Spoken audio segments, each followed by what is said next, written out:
আসসালামু আলাইকুম। বাঙালি রান্নাবান্নার আরও একটি নতুন পর্বে আপনাদের সবাইকে স্বাগত। আজকের পর্বে তৈরি করে দেখাবো আলু দিয়ে খুবই সহজ একটা স্ন্যাক্স রেসিপি, যেটা তৈরি করার পর খেতে দারুণ মজা হয়ে থাকে। আশা করছি আমার আজকের এই রেসিপিটা আপনাদের সকলের কাছে ভালো লাগবে। নাস্তাটা তৈরি করার জন্য প্রথমেই একটা বাটির মধ্যে নিলাম 1 কাপ পরিমাপে ময়দা, এর মধ্যে দিলাম 1 টেবিল চামচ সাদা তিল, আধা চা চামচ দিয়েছি লবণ। এবার ভালোভাবে মিশিয়ে নিচ্ছি।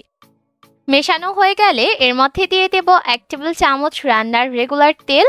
আর এই তেল ব্যবহার করার কারণে নাস্তাগুলো তৈরি করার পর এর বাইরের লেয়ারটা অনেক বেশি ক্রিস্পি হবে। খুব ভালোভাবে হাত দিয়ে ঘষে ঘষে ময়দার সাথে তেল মিশিয়ে নিতে হবে। আর একটু সময় নিয়ে কাজটা করবেন, যাতে করে সম্পূর্ণ ময়দার সাথে তেল ভালোভাবে মিশিয়ে নেওয়া হয়।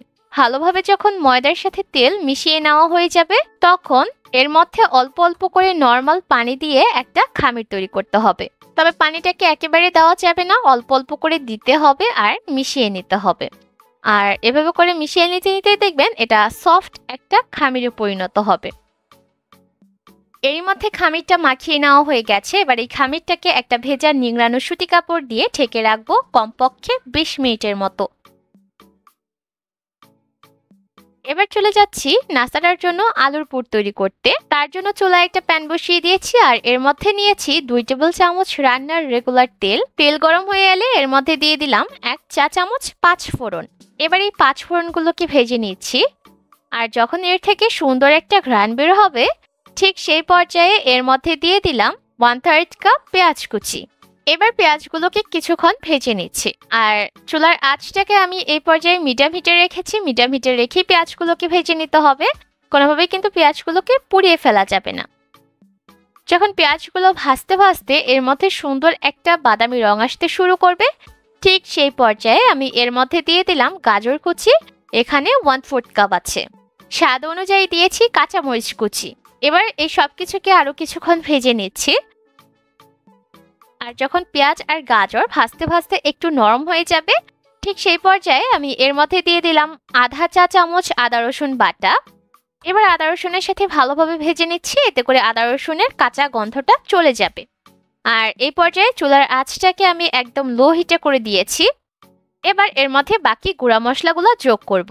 প্রথমেই দিয়ে দিলাম আধা চা চামচ হলুদের গুঁড়া, মরিচের গুঁড়া দিয়েছি 1 চা চামচ, জিরার গুঁড়া দিয়েছি আধা চা চামচ, ধনিয়ার গুঁড়া দিয়েছি আধা চা চামচ, আধা চা চামচ দিয়েছি লবণ। এবার খুব ভালোভাবে মশলার সাথে মিশিয়ে নিচ্ছি। এই পর্যায়ে কোনোভাবে চুলার আঁচ বাড়িয়ে রাখবেন না, তাহলে কিন্তু মশলাগুলো পুড়ে যেতে পারে।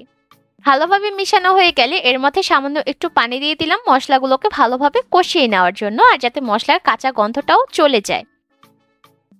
যখন মশলাগুলো খুব ভালোভাবে কষে যাবে আর তেলও বের হয়ে যাবে, ঠিক সেই পর্যায়ে আমি এর মধ্যে দিয়ে দেব আলু। আমি আগে থেকে 2টা মিডিয়াম সাইজের আলুকে সিদ্ধ করে রেখে আধা ভাঙা করে রেখেছিলাম। এবার খুব ভালোভাবে মশলার সাথে এই সিদ্ধ আলুকে চামচের সাহায্যে মিশিয়ে নিচ্ছি। এই পর্যায়ে চুলার আঁচটাকে মিডিয়াম হাই হিটে রেখেছি। যেহেতু আলুটাকে সিদ্ধ করে নিয়েছি আর মশলাও খুব ভালোভাবে কষিয়ে নিয়েছি, তাই এই পর্যায়ে রান্না হতে কিন্তু খুব বেশি একটা সময় লাগবে না। আরো 2-3 মিনিট হাই হিটে ভুনে নিলেই কিন্তু আলুর এই পুরটা রেডি হয়ে যাবে। এই যে দেখতে পাচ্ছেন, এর মধ্যে কিন্তু আলুর পুরটা রান্না করা হয়ে গেছে। এবার এই আলুর পুরটাকে চুলা থেকে নামিয়ে আমি একটা বাটির মধ্যে নিয়ে নিব আর ঠান্ডা হয়ে যাওয়া পর্যন্ত অপেক্ষা করব। এবার আমি খামিরটাকে নিয়ে নিয়েছি আর এটা কিন্তু আগের থেকে আরো একটু সফট হয়ে গেছে। এবার এই খামিরটাকে মথে নিয়ে একটা কাউন্টার টেবিলের উপর নিয়ে নিয়েছি। আর কাউন্টার টেবিলে নিয়ে এটাকে আমি একটু লম্বাটে শেপ দিয়ে দিচ্ছি। আর লম্বাটে শেপ দিয়ে দেওয়া হয়ে গেলে এবার একটা ছুরির সাহায্যে এই খামিরটাকে কেটে নিতে হবে। আপনি নাস্তাগুলোকে যত ছোট বা বড় আকৃতির করতে চান, সেই অনুযায়ী এই খামিরটাকে কেটে নিতে হবে। এবার এখান থেকে একটা লেচি নিয়ে নিয়েছি আর এটাকে গোল বলের মতো তৈরি করে নিয়েছি।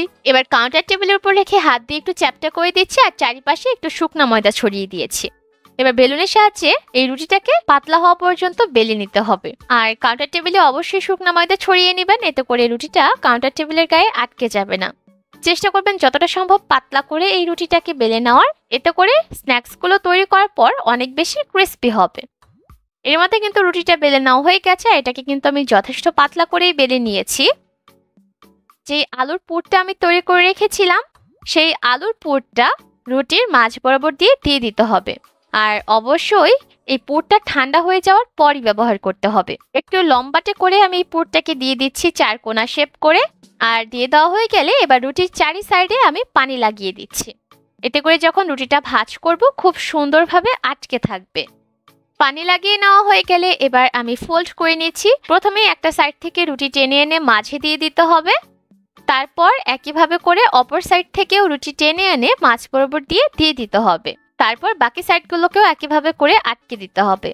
আর যেমনটা আমরা মোগলাই পরোটা ভাঁজ করার ক্ষেত্রে করে থাকি, এই নাস্তাগুলোকেও তেমনভাবে ভাঁজ করে নিতে হবে। এর মধ্যে একটা রুটি ভাঁজ করা হয়ে গেছে।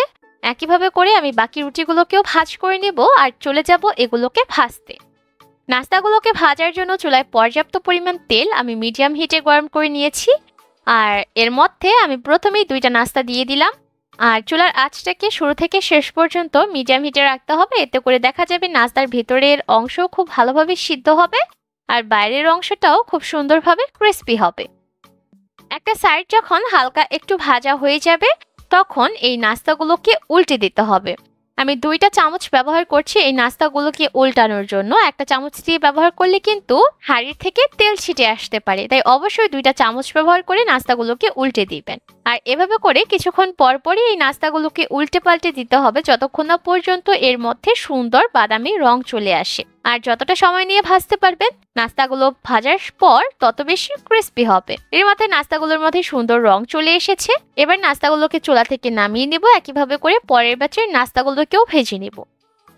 আপনারা চাইলে এই নাস্তাগুলোকে এমনিতেও সার্ভ করতে পারেন, আবার চাইলে কেটেও সার্ভ করতে পারেন। তবে চেষ্টা করবেন গরম অবস্থাতেই এই নাস্তাগুলোকে সার্ভ করার জন্য আপনাদের পছন্দের যে কোনো টাইপের সস দিয়ে। কেমন লাগলো আমার আজকের এই সহজ স্ন্যাক্স রেসিপি অবশ্যই কমেন্ট করে জানাবেন। আজকে আমরা দেখে বিদায় নিব। সবাই অনেক ভালো থাকবেন। আল্লাহ হাফিজ।